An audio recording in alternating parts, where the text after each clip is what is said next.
hey guys, I've got a really cool guest here. He's been on the show before.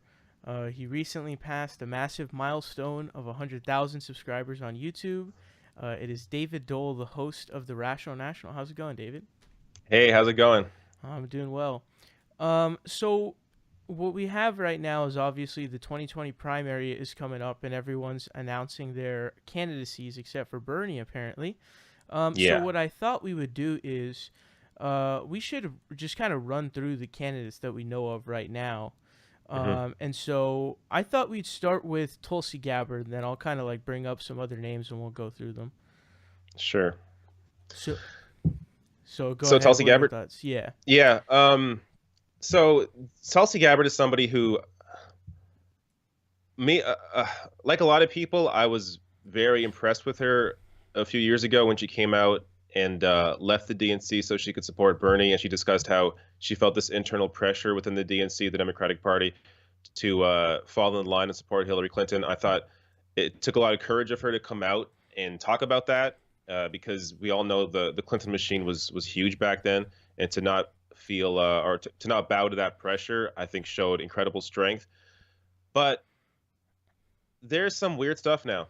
With Tulsi Gabbard. I mean, the her history on gay rights, and look, I understand she was born into a family. Her father was very anti-gay. I get that. It's still, it just doesn't look good. Um, she has there's been discussions of her ties to Modi in India, which look, I'm not huge into international issues, so I don't know too much about that. But reading from people that do understand that very closely, it's not a good thing. So again, we're talking about some weirdness there. But also, she's also been mixed on Israel Palestine, which I feel like doesn't get mentioned enough. So that I think is incredibly questionable. That said, she's great on domestic policy. She's very progressive on domestic policy. But it's weird. I want to hear her talk about that more. So it feels like whenever I hear Tulsi Gabbard talk, she's talking a lot about foreign policy, and foreign policy is important. It's important to talk about how regime change is bad and all that. But I want to hear more. I want to hear your economic message. I feel like a domestic message should still be in the forefront and take precedent over any foreign policy issues. And I just haven't seen her be as engaged in that. I also think her rollout for 2020 was kind of weird. She might be the only person to announce it on Van Jones' show. I also, I mean, hearing about the fallout from that too, it sounded like her campaign wasn't ready for that. Like she was just in that moment, she decided, okay, right now I'm going to announce that I'm going to run, and nobody on her team was ready. Like I think her campaign manager dropped. Don't quote me on that, but somebody important in her campaign left like a week after she announced. Oh, really? Um, yeah, so there's some weirdness around that. Look, but that said, if we're gonna rank the candidates, I think Tulsi Gabbard is near the top. Um, but it's, I mean, we're gonna go through all these candidates here, but it's like we're all just playing games. It's Bernie Sanders is like, like who else? Well, Like we can here's what pretend. I'm curious about. What Yeah, I'm go very ahead. curious about, and what I find to be peculiar about the situation is, like, I'm like 99% sure Bernie's gonna announce. What is Tulsi gonna do if Bernie announces a run? Is she gonna stay in? Is she gonna drop out? I mean, Well, considering what she did last year, I'd be surprised if she stayed in, right? yeah, it's a good question, but yeah, I guess if you consider that she dropped out, or that she didn't, not that she dropped out, that she left the DNC to support Bernie, I guess you could say it would be weird for her to stay in to go against him in 2020. I think ultimately, I don't think Tulsi Gabbard is going to stay in that long.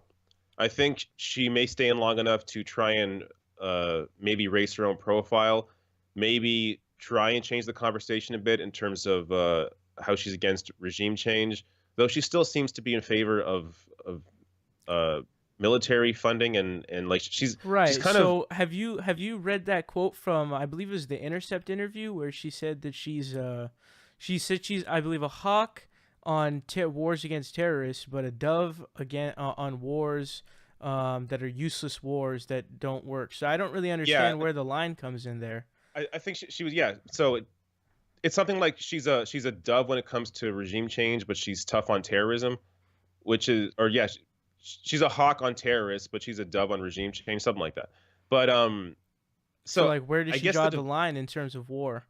yeah, I mean it's just I mean I still think it sounds like she still supports droning, and we all know drone strikes leads to civilian deaths, and ultimately she doesn't seem as anti-war as people will try and make her out to be. She's anti-regime change, but in Hmm. terms of anti-war, it's a little more questionable. But look again, I think she needs to be stronger. If she really wants to be serious about this, she needs a serious rollout. She needs a serious campaign.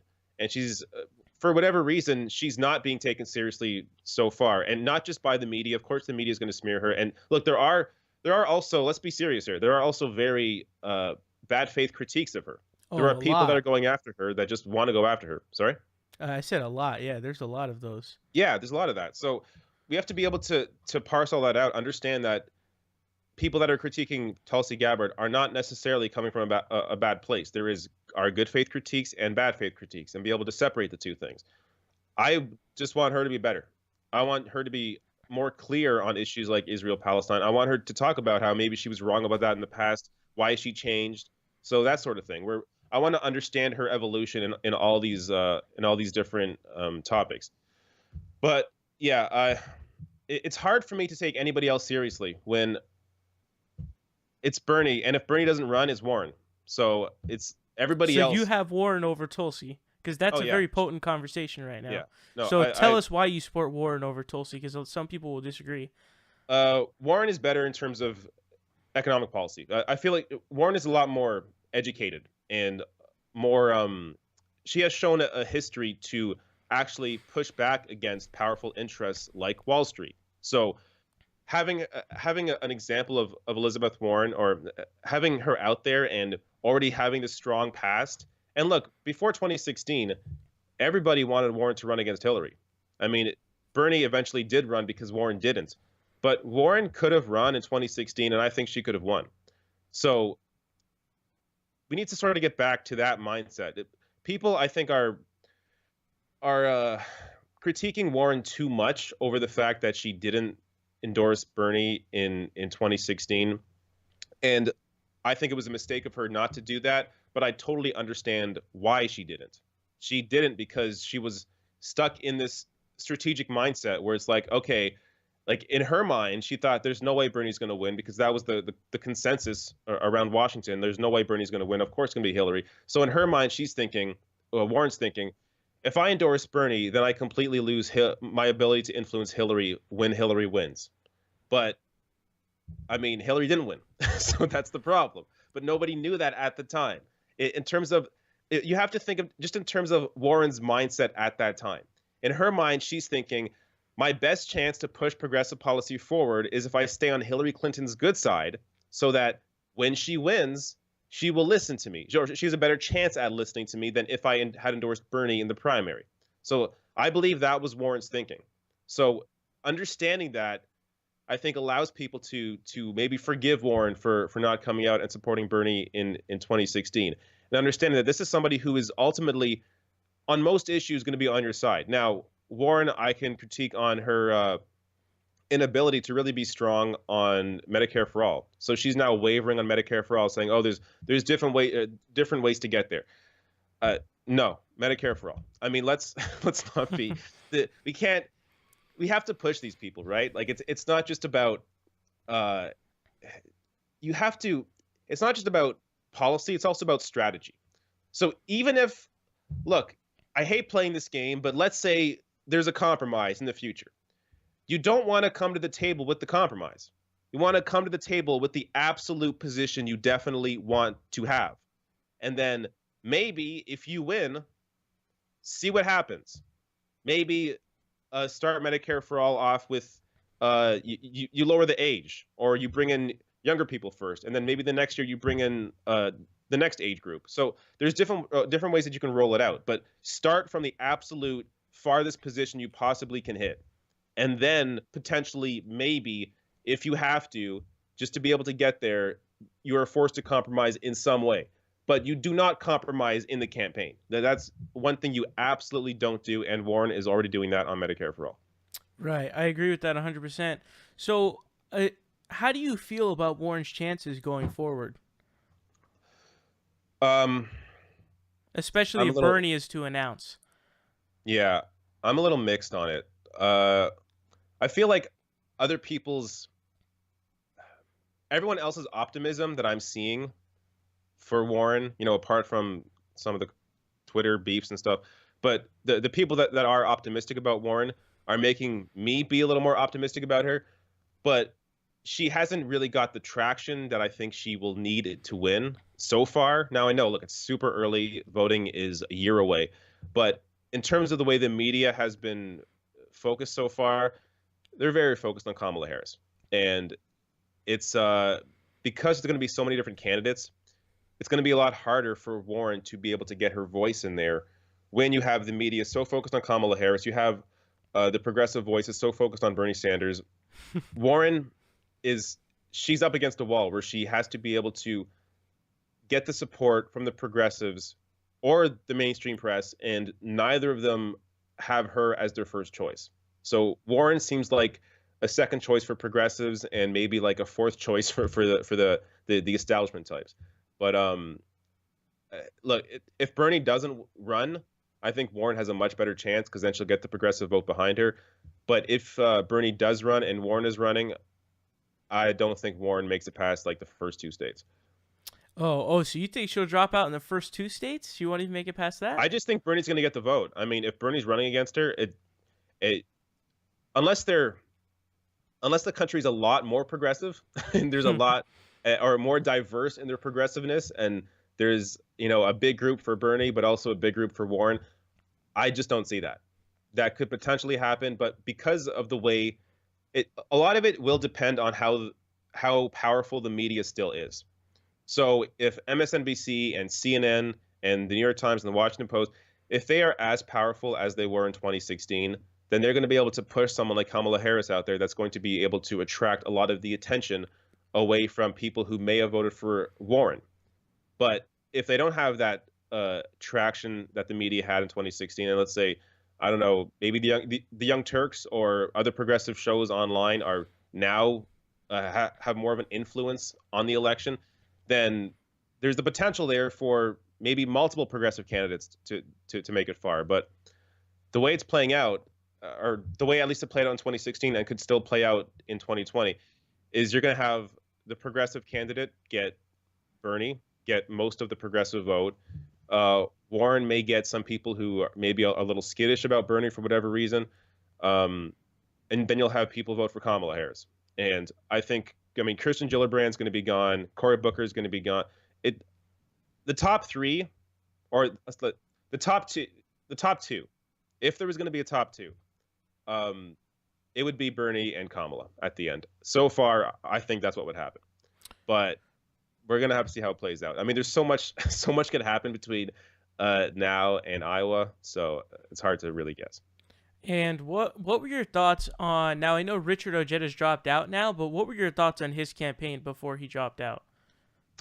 At the beginning, I thought this guy's going to make it far because he is somebody he's a fresh face. He's bold. He's angry. He has the ability to get the attention of conservative voters, even though I don't necessarily think they would vote for or be registered to vote for a Democrat in a primary. But he would at least get the attention of, say, a Fox News viewer simply through his forcefulness and his ability to actually critique Trump on the things that he promised for people in, say, like West Virginia, where Ojeda's from. But then it started to come out. Ojeda had some weird positions on Kavanaugh, which was really disappointing to see. I guess, I don't know.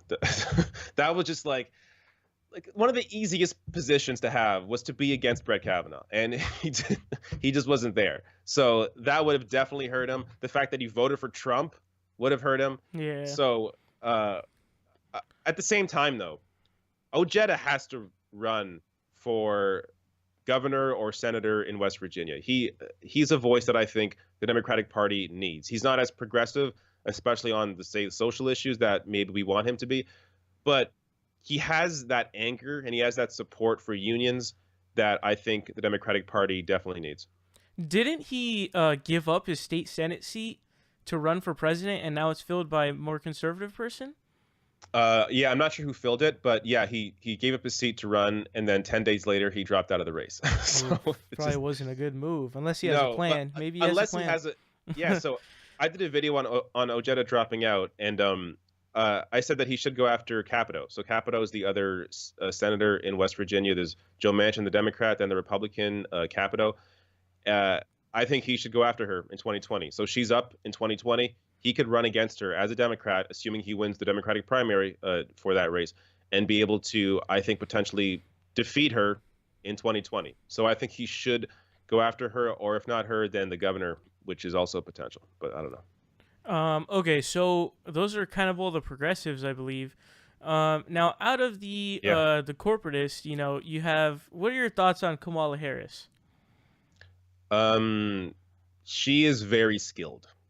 She is she is a lot more human than Hillary Clinton is. I don't want people to underestimate her. That's why I think she's going to make it far. She is able to inject this more she's more natural, more human than most politicians are. She has a lot of the same verbiage, the same wording on policies like Medicare for all, but then as we saw when she was pushed on it the next day after she said, "Oh yeah, sure, get rid of the private insurance companies." When she was pushed on it, her campaign was like, "Oh, actually, there's multiple ways to get there." So she already is giving into corporate pressure before anything even starts. So it's Kamala Harris is better than Hillary Clinton, probably, definitely better than Hillary Clinton. But her past issues her past positions as a prosecutor, supporting the death penalty. I mean, I did a whole video. I can't even recall everything I discussed now, but I did a whole video breaking down a lot of her past, and it's not good. When she talked about locking up parents whose kids are truant, and she was like laughing about it. That's like it's one thing to have a bad policy. It's another thing to talk about it and be giddy about the idea of locking up parents because their kids are truant. It's honestly disgusting, and it shows a lack of understanding in how to actually address these real issues. A lot of people whose kids are truant, it's because of economic issues. It's not because they're bad parents. It's because they're working 3 jobs and they aren't home. So she has a prosecutor's view on things. So as a prosecutor, her way of dealing with things is, oh, let's put the fear into the eyes of these parents and put them in jail, when not every issue should be addressed through or via a prosecutor. So I hope she's evolved on some of these positions, but she seemed to have been pretty protective of her past when she was questioned on it in the town hall and didn't really admit to anything. It would be awesome if these candidates came out, if Kamala Harris came out and was like, yeah, I said this, there's this video of me laughing about locking up parents. I think I look terrible in this video. Oh, it was such a terrible idea. I really regret that policy. She's not even doing that. That's I how know. insane That's what I'm she saying. is. She should be doing that. If she was doing that, then I'd be like, okay, then look, I trust her more because she's admitting to her mistakes. She's saying how she would actually now address these issues, but she's not doing that. She's running away from it. So it makes me trust her less. So Kamala Harris, I think, is incredibly talented, and that talent will bring her far in the primaries. But I hope people research her, look into her, and I hope these other candidates go after her and expose her on those issues because it needs to be addressed. And But you yeah. mentioned Cory Booker earlier.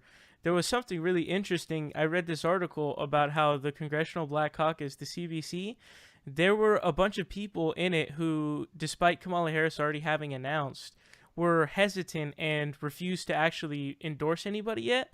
And remember when Cory Booker was announced, the first time we found out about it was because he was trying to basically get votes from, trying to get support from lawmakers and endorsements. So, Yeah. how do you think that dynamic is going to play out between Cory Booker and Kamala Harris? Because they're really going after a lot of the same people there. Uh, Cory Booker is not going to win this one. He's just, I don't know what he's offering. I mean, I don't know what he has that other candidates don't already offer. So I mean, a lot of people have said this, that he comes off as sort of fake and that he does things for the camera. and there's some questions around his past. He's talked about he made up this person T-Bone, Yeah. like I guess he had this friend or he Oh my didn't have this gosh. friend. I don't know. So That's so there's hilarious. Oh my god. I don't know the whole story, so I don't want to go too deep into that. But I'm seeing enough questions around him uh, that I don't know why he's in this race. Much like Gillibrand, I don't know who her constituency is, so I don't exactly know why they're running, except to maybe boost their own profile. Do you think Jill Brand's going to get anywhere? Because what I noticed is, I mean, first of all, the Bernie supporters aren't going to support her for policy reasons. And then on Twitter, all you see is a bunch of Hillary supporters dunking on her and hating on her because she had called on Al Franken to resign. So I don't see where she's going to grab any votes. Yeah, if they're still bothered by the Al Franken thing, she has no constituency. Yeah, I agree with you. I don't know who's voting for her. These again, like if you're gonna vote for, if you are gonna support, you want a female president, you're gonna support Kamala Harris, who is more talented, has better positions, I guess you could say, is at least a little more. There's less questions around, like Kirsten Gillibrand. She has moved so much from where she used to be on issues that it's hard for me to trust her on anything. So she was a blue dog Democrat, and now she's like a super progressive and supports all the progressive issues. I mean, are we really going to buy this? I'm not. No. So there was a video I did on, I think it was maybe even 2017, or it was last year, where I was comparing her to Bernie Sanders because it seemed like she was trying to actually almost mold herself exactly in Bernie's mold. I mean, she did an interview. It may have been Politicon or it was some kind of event like that, where she was interviewed by Anna Kasparian, and Kirsten Gillibrand was taking all these progressive positions. And Anna Kasparian has said after that interview, she discussed how, in her mind, in Anna's mind, Kirsten Gillibrand was being very careful and very smart. How she did her research, how she knew who Anna was, and she ensured, Gillibrand ensured to answer the questions in very progressive ways. So it sounds like Kirsten Gillibrand plays to her audience. And we're seeing from reports, I mean, whether it's, I think all the big candidates, I mean, Gillibrand, Kamala Harris, Cory Booker, they've all gone to Wall Street. So we know what's happening behind the scenes here. Again, all these candidates, I think almost all of them have sworn off corporate PAC money, which is good. But when you look at their donations, a lot of their donations are actually large individual donors. And a lot of those large individual donations come from these cocktail parties where they're meeting with like Wall Street executives. So this idea that people need to understand it's not just about corporate PAC money. It's about who are these large donors. So look, if unions are giving to you, are giving like $2,000 a plate, I don't really care because unions generally fight for labor reforms and fight for people. But if we're talking like if it's Wall Street or I don't know, Google or whatever, we have to be a lot more, question these moves more, who these people are meeting with, because it's not just about, large sums of money. It's also about who the people are that have their ear. So it's important to keep that in mind. At what point do you think she'll drop out? You think she'll drop out before Iowa, before that even happens, the caucus there? Yeah, I don't think Gillibrand will make it to Iowa. She'll go as far as the first state, and that's as far as she'll possibly go. But I don't think she'll go past Iowa. So I know that Joe Biden hasn't announced yet. Now, I want to get your thoughts on him as a candidate as well. But I also have a question of, he's doing really well in polling right now, which is obviously because of the, people reminiscing about Obama. When really he sucks really big time, and that'll show up in the polls once he starts running. Yeah. But should we want him to run to contribute to splitting the polls between the corporatists and the progressives, or should we not want him to run because, he's the only threat to Bernie?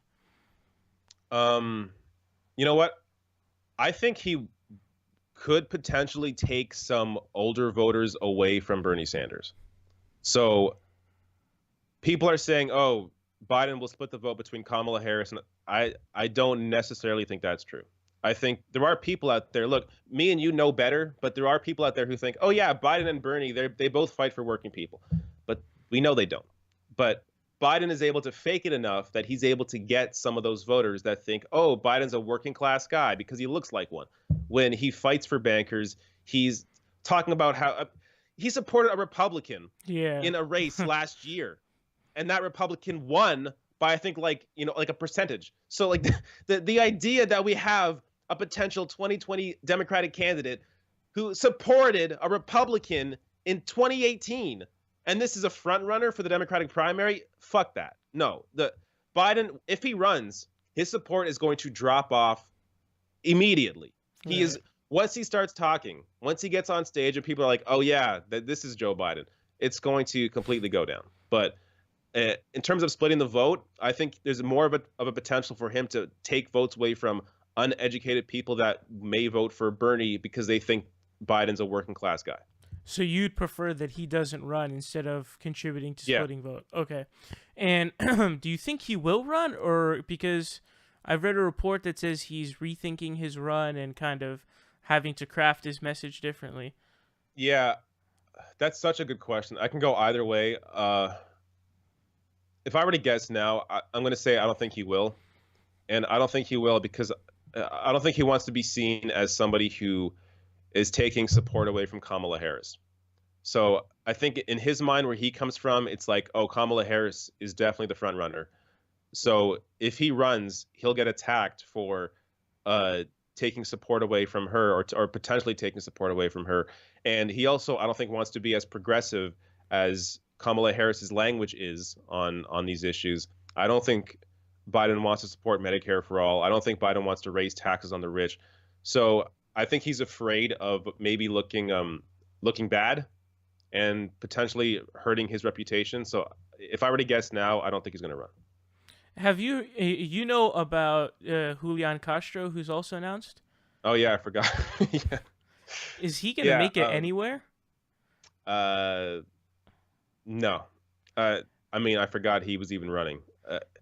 Did you see his tweet? Did you see his tweet about college and saying that we need to try to make it more affordable the first 2 years? Did you see that one? Where it was just like, what are you talking about? Yeah, it didn't mean anything. It was really like, wasn't the tweet where it's like, we should pay for the first 2 years of college and then something like it wasn't even that. It was like we should try to make it affordable. It wasn't even like, oh, let's pay for it to make it free. Yeah, so it's just these people are so clueless. That this is what's so amazing about all this. We see what's popular now. I mean, I think we're going to talk about this, but AOC's policies like taxing the rich and these sorts of progressive ideas, Medicare for all, getting money out of politics. These pull incredibly high, even with Republicans. So people are way past all the mumbo jumbo. They're way past all the establishment bullshit speak where it's like, oh, we're going to do good things and we're not going to do bad things. No, people want specifics. People want you to go after the rich. They want you to talk about how you've been screwed and how I'm going to unscrew it. So they want politicians now to not only be human, which of course is also very important, but also have a track record of actually fighting for real people. So when it gets down to it, if we actually dive into these candidates, Bernie Sanders and Elizabeth Warren are going to be the only ones that have somewhat of a track record, at least, well, in Warren's case, somewhat of a track record. In Bernie's case, definitely a track record of standing up for people for the past 40 years. So it's going to be, hopefully we get into the actual discussions and it's not just mainstream media playing their whole rhetoric game where it's all about language and not about the details. But if we do focus on the details and who these people represent, people are going to realize, if they don't already know, that Bernie Sanders is the only candidate that truly represents them and has a history of fighting for them. Now, the question, and everyone's waiting for this, when is Bernie going to announce? Good question. I think he should wait till everyone else does. I think he should be the last in. People think he should like have already announced. No, let everybody else get their 15 minutes of fame, and then let the master come in and show you how it's done. Like that's what's got to happen. So let all these people come out. I think he should wait for Biden to even decide. Let Biden take as long as he wants to take. And then when Biden announced or doesn't announce, Bernie come in afterwards and really drop the bomb and just be like, look, motherfuckers, I'm here. I'm going to fight for you. I have this record. And if I were to give some advice to Bernie Sanders and his campaign, they have to run ads showing him throughout the years, like clips from the 80s, from the 90s, of him fighting for people, saying the same thing over and over again, of him showing this. He's the only person in this race that has this record, that has that has shown how principled he is on these issues. So they have to use his old clips because that will show people who aren't already educated on this that Bernie Sanders is someone you can trust because he's been fighting for you the entire time. So they have to showcase that because I think they dropped the ball last time, not enough showing Bernie's history and why this is someone you should pay attention to. But this time they really have to go all out and really push his past out there and show that Bernie Sanders is the candidate that has been consistent on these issues. Now, there is a big question as to who should be Bernie's VP. Now, the main people that I can really think of who are sort of options would be someone like Tulsi. It could be Warren. It could be Nina Turner, or I guess a dark horse candidate could maybe be someone like Ojeda. But I'd like to hear your thoughts on that. I have 3 choices, and they're all going to sound familiar and or not familiar, but they're all going to have something in common, and there's an important reason for that. So, Nina Turner, Stacey Abrams, or Barbara Lee. I think Bernie Sanders needs to diversify the ticket. It can't be 2 white men. I don't think it should even be a white woman. I think he needs a black woman on the ticket, and not just in terms of identity. I mean, but the fact that there are these incredibly educated, talented politicians that can be on the ticket. Like, there's a huge selection. So why choose somebody who is just going to be another white dude? There's a lot of progressive women that can be on the ticket with you, a lot of progressive black women that can be on the ticket. Might as well diversify the ticket and truly represent everyone, because it's not just about identity. It's about what they bring through their experiences through to the table. So Nina Turner, for example, apart from being having the experience of a black woman, her husband is a cop. I think that's incredibly important to have somebody on the ticket who has a family member who is in law enforcement, because you come from this position of, look, not only is first of all, Nina is the number one. I mean, is my choice for VP. She was my choice back in 2016. I agree 100%. Yeah, I think she's an incredible speaker. She's an incredible communicator. She's on the right side of all these policy issues. She's an amazing fighter. She deserves that spot. And her having that experience of running our revolution. Look, people are gonna criticize her for not being, or not having been a senator or not having been a congressperson, but she has been a politician. She was a state senator, so she has experience as a politician. And for the most part, look, when you're a VP, a lot of the job is really talking to people, right, and raising certain issues. And only if the president dies does everything fall on you. But Nina Turner, I think, is such a strong person in general that I think it's important to have someone on the ticket that not only diversifies the ticket, but also brings a unique experience that Bernie Sanders doesn't have. I could not agree with you more. So I think we just went through all the 2020 candidates, so we'll switch over the topic here. What was it like getting blocked by Dave Rubin on Twitter?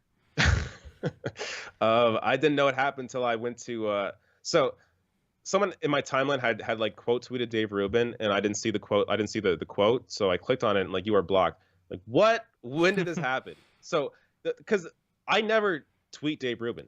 I mean, I definitely have in the past, but it had to have been at least, I don't know, 6 months, 8 months, a year. So the block came out of nowhere. So my guess is he saw one of my videos on him, and maybe it was the one after I did a video on how he supported Bolsonaro in Brazil, even though Bolsonaro is anti-gay and Dave Rubin is a married gay man. So right. It was one of these things where, like, the fraud is right in front of your faces. Like, here is Dave Rubin supporting a fucking fascist who hates who Dave Rubin is. Bolsonaro has discussed how if his son was gay, he would rather his son die in a car accident than stay alive. So for Dave Rubin to support Bolsonaro, Dave Rubin's being completely paid, and he was in a pro Bolsonaro video. So, and this is before that, and this is before the clip that I covered, and he still pronounced Bolsonaro's name wrong. He calls him Bolsonaro or something. So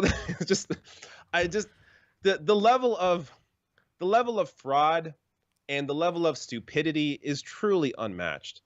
Dave Rubin is somebody who Dave Rubin is what happens if you completely sell out. Dave Rubin has to know that he sold out. He has to know that he's a liar. He has to know that his entire career is based on a lie. So I don't know how he sleeps at night. I mean, I'm sure it's very comfortable in his $1 million home or whatever it is, but money doesn't buy you happiness. I had a job before I did this political stuff where I made more money than I currently do right now, and I was very unhappy. So right now I make much less money, but I'm much happier. I mean, maybe everyone isn't that way. Maybe there are a lot of people out there like Dave Rubin who only find happiness through money, but I don't understand that. So I'm not sure how he lives with himself, but to get back to your question, though, I'm sure he blocked me because of a video I did on him, but I don't know for sure. The whole thing's funny, though. Did you see the whole super chat thing that was sent to him with the Majority Report, and he refused to say the name? Yeah, that's right. Yeah, he was asked about debating Sam Cedar, and he's like, I don't care about those guys. Have you seen the billboard too? The billboard? That's there's there's a billboard. Someone's trying to post a billboard about how we should debate Sam Cedar in LA. I would not want to be Dave Rubin. I don't care how much money he's making. I would not want to be somebody who was living a lie. It would just be incredibly uncomfortable. And how do you come out of it? I mean, he could tomorrow be like, you guys are all right. You are all correct. I sold out. This is what I did. But I've now realized that what I did was wrong. And you know what? If he did that, he can make a lot of money. So maybe even financially, it's a good idea for him to come out and just admit everything. But I somehow that would be pretty historic if he did that. Oh, it would be incredibly historic. I mean, this is I've said this about Tomi Lahren. I don't think Tomi Lahren is as conservative as she pretends she is. I just don't. I think she purposely does not educate herself. I mean, you've done videos on her. She's really dumb. Yeah. So what she's trying to do is she wants to swing with the celebrities, and she wants to be a high profile. So that's why she loves beefing with Cardi B and all this type of stuff. But does beefing with them count as swinging with them? I mean, I don't think she's not in their circle. Her mind, probably. I don't know. I just feel it's like so embarrassing. For though. her, I would not want. I'd rather Cardi B not know who I am than Cardi B tell me that she wants to dog walk me. I mean, I want to be on Cardi B's good side. I think Cardi B's awesome. So I want to be on these celebrities' good side if I think they're good celebrities. But yeah, Tomi Lahren, Dave Rubin, Ben Shapiro may be the only one of these people who I think actually believes his own bullshit. But even then, Shapiro must know how he skews information. I don't think he does. I think he full on just believes everything. He doesn't have any reservations or anything like that. But he's paid to skew things a certain way. I mean, that's Daily Wire is completely funded by. It's Daily Wire, right? It's completely funded by billionaires. Right. Yeah. I think it was funded by the Wilkes brothers, right? Yeah, the Wilkes brothers. Yeah. So he's not going to search out information that may contradict what his message is supposed to be. So I'll put it that way. So maybe he doesn't know that he's lying to people, but he purposely is only looking at certain views. I mean, anytime we talk about healthcare, for me as a Canadian, like, that is when his bullshit really shines through, because I know he's full of shit. He talks about, oh, my wife's a doctor. I mean, if anything, that gives you a skewed perspective, because you have your wife making probably a shit ton of money as a doctor, when she might make a little less in a Medicare for all system. So this idea that people don't deserve healthcare unless you can afford it, I just don't understand this at all. My entire life, I've grown up not even thinking about healthcare ever. I haven't had to think about it because it's always been there for me. So this is one of the biggest issues or one of the biggest benefits that I think isn't talked about enough. In a system where you have universal healthcare, one of the biggest benefits is you don't ever think about healthcare. It's just there if you need it. I don't have to think about insurance companies or co-pays or deductibles or out-of-pocket expenses. None of this shit happens. I just if I'm sick, I go to the doctor. If I had surgery once, I got surgery, came home, I was fine. No money, nothing. It was like one sheet of paperwork. That was it for the surgery. Like, that's it. So the whole system in healthcare, when Ben Shapiro or any conservative tries to argue for a private insurance-based system, it makes my blood boil. And to me, it really shows how fucking fake these people are. You did a video about Dave Rubin and I believe it was Ben Shapiro, not talking about the anti-BDS law, which we know the story about the speech pathologist who basically had the question of, oh, you have to promise to not do business with businesses that boycott Israel, which is pretty crazy. Talk about that. Yeah, so these guys are so Dave Rubin, Ben Shapiro, they're so focused on free speech issues, but when there's an actual threat to the First Amendment, like the lady that was, I think it was Texas, she was fired as a teaching assistant because she didn't want to sign a paper saying that she would not protest or boycott against the state of Israel. I mean, this is an actual threat to free speech. Somebody lost their job because of their view on Israel-Palestine. Yet, who talked about this? Name me one of these free speech phonies, whether it's Rubin, Shapiro, who else is there? The other morons. Peterson. None of these people talked about it. Actually, Peterson, no, someone did tweet to Peterson about it, but then it exposed how unaware Peterson is. Because Peterson said something like, oh, that doesn't seem right at all, but then said nothing else about it. Because Peterson is informed by these people that he perceives to be intelligent on political issues. So he gets informed from Rubin and Shapiro. So if they aren't talking about it, then to him, it's not a serious issue. Peterson, I'm sure, is very good in his area of self-help. I mean, that's his thing. But when it gets to politics, he doesn't know dick. So for him to talk about political issues whatsoever, it exposes how stupid these fucking people are. But on the BDS thing, yeah, it's just, it shows you that they are not principled on this issue. If you actually cared about free speech, actually cared about the First Amendment, then somebody getting fired for having a different political view on an issue would be headline news everywhere. But it isn't. So, did you by any chance see Jordan Peterson's debacle tweet where he likened calling people climate change deniers to Holocaust deniers? Did you see that? I think I heard, I think I saw it in passing, but I don't. Or Peterson is just. I've like tuned him out at this point. I haven't covered him in maybe, I don't know, 8 months or so. I just don't find him all that interesting because I don't think he's. I'm into politics, and Peterson doesn't know what the hell he's talking about. So I get invigorated by debates that are interesting. That's why I focus a lot on the left and inner debates within the left, because I find that stuff interesting. If you notice, I don't cover Trump all that often, and it's kind of a double reason. For one, I think Trump is covered a lot by everybody else, so I don't see a reason why I need to add my voice to that. But also, I don't find Trump interesting. He's just a very one-dimensional moron, and I have very little to say. I mean, any Trump video that I would do, if I had to cover all his bullshit, it would just be like, so Trump did this today. Yep, Trump is a racist. Yep, Trump is a dipshit. Yep, Trump doesn't know anything. Okay, next. Like, I don't know what analysis to add. I feel like if you don't already know that Donald Trump is a dipshit, that I don't know what else I can offer you. And for me, it's the same thing with someone like Peterson.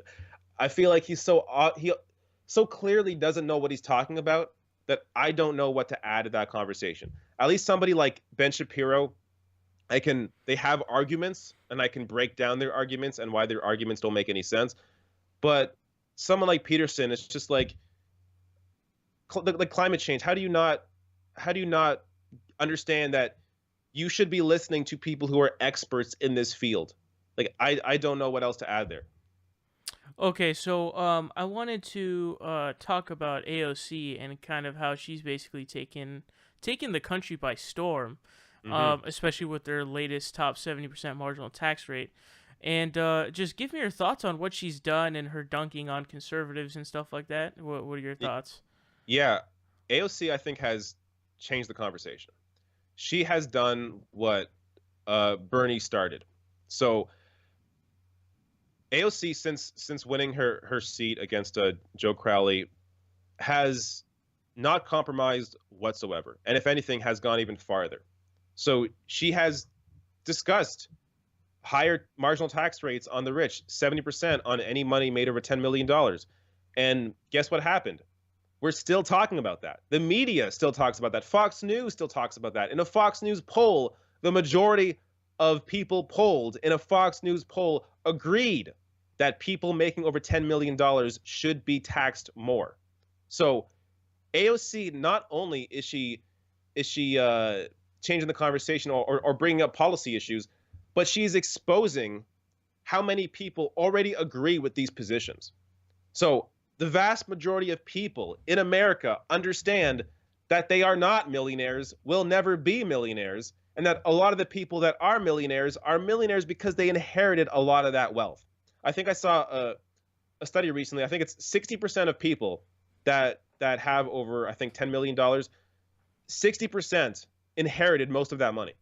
So we have this system where you aren't earning the wealth. Most people are not earning the money they have. They're simply inheriting the money they have. So, I mean, look at someone like whether it's Jeff Bezos, Elon Musk.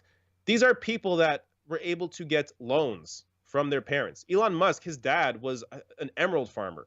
I mean, his family was already incredibly wealthy. That's how he was able to start new businesses. For Jeff Bezos, he got a loan from his parents of like $200,000. I couldn't get $200,000 from my parents, but Jeff Bezos did, and he was able to create create Amazon and make billions of dollars. So these people, a lot of these people that have created this amount of wealth, started from a place where they already were wealthy. Now, if you look at someone like Howard Schultz now, who's trying to run as an independent, but has been a Democrat all his life, he is the billionaire Starbucks guy. He did start from nothing, and now he's talking about how, oh, we shouldn't raise taxes on the wealthy. But when he started out, tax rates were much higher. In the 50s, they were at 90% under Eisenhower, a Republican president. Yet Howard Schultz doesn't want to point that out. So understand, even the people that are self-made, like Howard Schultz, and I shouldn't even say self-made, I mean, clearly people around them also helped to create their business. But even if you want to say someone like Howard Schultz started from the bottom, which he did, he started from the bottom in a society that was completely different than the one we are currently living in. So I forget the original question now, but that's how what we have to expose is how wealth is actually generated in these Western countries, and it's not through hard work. A lot of it is through inherited wealth. Yeah, no, I agree with you 100%. And I think we'll finish it off with this last question I have for you. Um, you know, what's going to happen with the Howard Schultz campaign? Is he going to really go through with running? You know, hecklers have been trolling him. I mean, what's going to happen there? So I just shot a video on this. It'll go up maybe today or tomorrow. But I discussed how initially I wanted Howard Schultz to go away immediately. I'm like, this guy is offering nothing to the conversation. Why is he here? But now he's such a train wreck that I'm really enjoying it. I want him to stay in this until the actual voting starts. Like, I don't want him to run. I definitely don't want him to run in 2020 because I think he could potentially take some votes away from the Democratic Party. Unfortunately, I mean, he'll essentially get the rich vote, and then he'll get some dummies who listen to MSNBC. But largely, I don't. There's no way Howard Schultz would ever would actually win in 2020. But what he could do is ruin it for the Democrats. So in terms of what I think will happen, I don't think he's going to run. I think he's going to drop out rather quickly. There was a polling that came out last week. It was the most amazing poll I've ever seen in my entire life. It's like 4% of every group support him. only 4% of Democrats, only 4% of Republicans, only 4% of independents. Everybody else, his unfavorables were like 50, 60. Like it was crazy. No one likes Howard Schultz. Everybody understands this guy is a billionaire who has no ideas. It would be one thing if he came to the table with some actual ideas, brought something to the conversation, but all he's brought is saying no. No, you can't have health care. No, don't raise my taxes. There is not one thing he has brought to the conversation. And then the video I covered in my segment that's going up tomorrow, he discussed how he was asked a question about income inequality, and he talked about how we shouldn't use the word billionaires, we should use the word people of means or whatever, and that shit's stupid. But also in that answer was him discussing the issue of how money influences politics, which he is absolutely correct. But then he goes on to say how I don't represent any constituency. So there's corporations funding these candidates, but I'm just me and I represent the people. Motherfucker, you represent the wealthy. Like, he doesn't even realize his own bias. He doesn't realize where he's coming from and the kind of policies that he supports. He supports policies that benefit the wealthy. So I hope he stays in long enough for me to continue making videos about him and making fun of him. But I hope he drops out before any actual damage is done. I totally agree with you. I think his campaign has been a pretty big train wreck at this point. That people of wealth, people of means thing was really weird too, because I didn't really understand it. I don't know. It seems like he was trying to give himself a new group name. Well, I think he's bothered by the fact that billionaire has become what's the word? It's become a negative, like saying, oh, the billionaires is automatically a slur, and he doesn't like that. So he's trying to change it into, oh, don't call us billionaires, we're just people of means. Like, okay, you're whatever. It's like he's trying to play identity politics, but he's from the most powerful position you could absolutely have, which is being a billionaire. It only makes sense to understand identity and how it fits in with politics if you are from a group that is lacking in this society that has not benefited. But when you are the billionaire class, no, we do not need to treat the billionaires with the special names. We do not need to pay attention to the billionaires and how they feel. Fuck the billionaires. They have everything. We should pay attention to everybody else that actually needs a hand up. I totally agree with you, man. So before we finish this off, do you have anything you want to end off with? No, just go to therationalnational.com/join, and that gets to my Patreon page, where if you like what I do, you can support me. Also, of course, youtube.com/therationalnational, and follow me on Twitter at David Doel, last name spelled Doel, all one word. That's Absolutely. I'll make sure to leave links to that down below in the description box. Thanks a lot for doing this, David.